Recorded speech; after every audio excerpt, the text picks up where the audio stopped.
This is code.org. Let's see what we're doing. Fix Laurel's path to get all the treasure. Okay, so in the workspace we have 6 blocks. 1, 2, 3, 4, 5, 6. Yep, and we can only use 8 at maximum. Gray means they're locked in. We're not allowed to change those. So those, well, let's see. And notice this repeat. We go 5 times east and get a block. Oh, I'm going to use step. It always helps debug to watch it slowly for me. I'm going to hit step. And so the code starts and the computer says, okay, I got to run the code in this pink mouth thing 5 times. So once I go east, once I get a gem, it hits the bottom and goes zoop back to the top. Okay, go east. And now I should run the code beneath it, get a gem. So that was 2 times. Hits the bottom, zoop. Go east, yep. Get the gem. That was 3 times. Hits the bottom, zoop.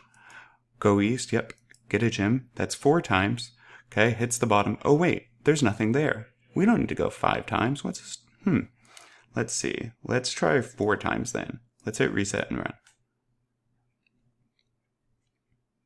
Great. Yeah, we got it. Oh, okay, no we don't, but that's better. Oh, we can add 2 blocks, but what do you think we'd want to add? It looks like we need to go this way. Oh yeah, we can use 1 east block. That's kind of a hint. And then after I go east, what do I want to do? Looks like I need to get the gem. And since I'm not repeating myself here, I don't need a repeat block, right? We're just going east once, get a gem. We go south once, get a gem. No need for repeat. Let's see if this works.